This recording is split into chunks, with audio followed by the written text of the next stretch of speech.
Countdown to Halloween, featuring Gregory Miller's Dark Nights and Candlelight, 31 Tiny October Tales. Every night at exactly midnight, a new story will appear on StoryLink Radio's YouTube channel. You'll have 24 hours to listen, then it will disappear and the next one will appear. Plan to catch these each day or you'll miss one. Each story will be 2 to 13 minutes long. If you haven't already, be sure to listen to the introduction to the book right here on this channel. And now, tonight's story from Dark Nights and Candlelight, 31 Tiny October Tales.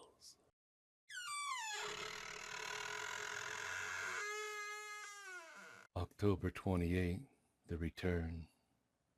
Home makes everything better, safer, and so many places can be home. An apartment, a house, a trailer, even an office, a tent, a fishing spot. A person can be home too. People, a wife, a child, family, a place, a person, a time even. Childhood on a summer evening, all the family and neighbors gathered together. Grown-ups telling stories on the patio while the children run into the darkening yards, jars in hand, collecting lightning bugs from the deeper shadows beneath the trees. A Christmas morning before opening presents. A Thanksgiving evening after eating dinner.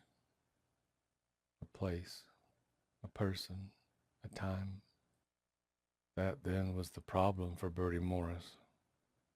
He was a man adrift, without a place, a person, a time to anchor him. He was on a sidewalk, and there were yards and houses alongside it. Now and then some people passed him upon it. The afternoon was turning toward evening. That was all he knew. None of it gave him any traction to familiarity. The people on the sidewalk looked strange. They were little. Children. The word came unexpectedly to his mind and remained. So did street, evening, people, dark, moon, tree, and house. They felt like a place feels when you don't see it for decades, with life taking you away from it on its many currents before suddenly, often unexpectedly, dropping you off at that place again. The same person, but different, weathered in ways you would have expected so many years before. The place is familiar but unfamiliar, different but the same. So now to Bertie were those words. More came. Costumes, masks, cold, wind, candy, orange, black, monsters, ghosts, scary, parents. Halloween, he whispered. Voice, he thought. Mouth, word. He looked down at his hands, pale and thin-fingered. "Great costume, mister!" a boy mummy yelled as he ran past with his friends, a devil, a princess, a bumblebee. Flowers, Bertie thought. Cinderella. Egypt. Halloween, he said again. A little fairy girl stopped and stood before him. "Wow, that's scary. What are you supposed to be, mister?" He looked down at her. "Be," he repeated. "Are you someone's dad? Which kid is yours?" Father, he thought. Child. The girl fairy, instead of waiting for an answer, ran off past him, yelling for her friends to hang on. Candy, he thought again, looking at her laden pillowcase as it bounced off her shoulder. Halloween, candy, costumes, memories. There were 4 of us. Me and Johnny and Clark and Ben.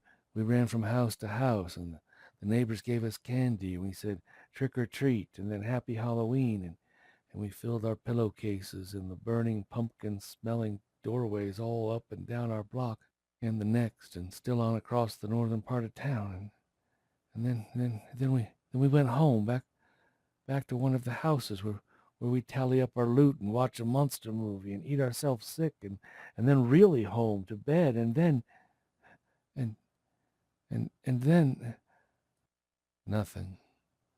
nothing but gray space where context should have been. Mouthing silent words, he lurched up the walkway of the nearest house, joining a small group of children waiting at the door. He was bigger than them, he noticed. Adult, he thought. Grown up. What did that mean? The door opened. A young couple exclaimed at all the costumes and handed out Snicker bars. "Oh, and you must be the lucky dad on duty tonight," the lady said. "I love the costume." Dad.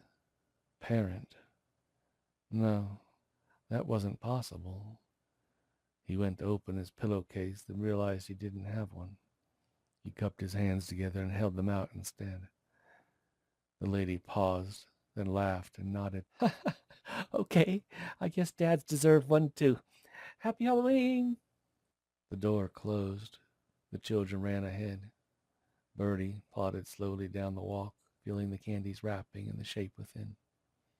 He would save it for later. For home. Home. Back on the sidewalk, he stopped and simply stood, eyes closed, feeling the wind as it flowed up, down, over, around the contours of the streets, hills, and valleys. In so doing, he found in some deep wellspring of feeling and memory his anchor, his place. He began to tramp down the sidewalk again, but now with purpose. He could feel the tug of a smile as the houses around him began to form vague contexts, still hazy, still limited, pin-prick view holes on a piece of cardboard. But enough. Clark's house, he thought, looking at the house to his left across the street. The big maple was gone, the slats were blue instead of white, but that's still what it was. And Ben's, he thought, passing by a small unkempt yard and the equally small unkempt ranch house that went with it. Not as tidy and trim as it should be. Ben's mother would have a fit, but still his. He'd know it anywhere. And finally, my house, he thought, turning onto a small court and catching sight of the little cottage at the far end of it. Now he was smiling widely, suddenly tired, almost bone-weary. He slowed as he approached it. Mother and father would be inside. So would Johnny, he figured, since Johnny wasn't here beside him now. Where are Johnny and Clark and Ben? He thought. You're old, Bertie told himself. And he suddenly knew it as surely as he knew the house before him now. Dark and empty, the grass overgrown, the rusted mailbox falling off its rotting post and lying in a bramble of thorns. You're very old. You're enough. He calmed himself, thinking instead about Halloween and all the great possibilities the night suggested. It wasn't quite over. Children were going inside the houses all across town. Jack-o'-lanterns were being blown out. Porch lights were going dark. But there were still a few minutes left, and in them was great potential. That's what was so special about this night above all others. Bertie had always thought so. The potential for anything to happen. And what would happen now? He would go inside. His parents would be there, his brother too. Then he would go to sleep and dream of the night he just had. Yes, that was it. But first he would eat his candy bar. He tore it open with difficulty, relishing the familiar rip when it finally gave way. He pushed the chocolate up. He tasted it, a long-lost friend, chewed slowly. Then it was gone. They never lasted long enough. Few things did. Then he clumped up the front steps, opened the front door, and closed it gently behind him. No one, when they found a desiccated scarecrow in an upstairs bedroom some months later, thought much of it. They cleared it away, along with all the other junk that always seems to accumulate in abandoned houses, and continue prepping the old property for sale. Just a prank, they thought, too busy to even give it a second thought. Probably just some kid. You've just heard tonight's story from Dark Nights and Candlelight, 31 Tiny October Tales from author Gregory Miller. You can get this book right now on Amazon at the on-screen link, and Kindle Unlimited users can borrow a copy of the book for free. You can learn more about Gregory Miller and his many amazing books and projects at his website, On Screen. If you have not already, be sure to listen to our event video here and visit our event website to learn all about our upcoming events. Remember to come back after midnight for our next tale. Oh, and don't forget to hit the subscribe button for StoryLink Radio.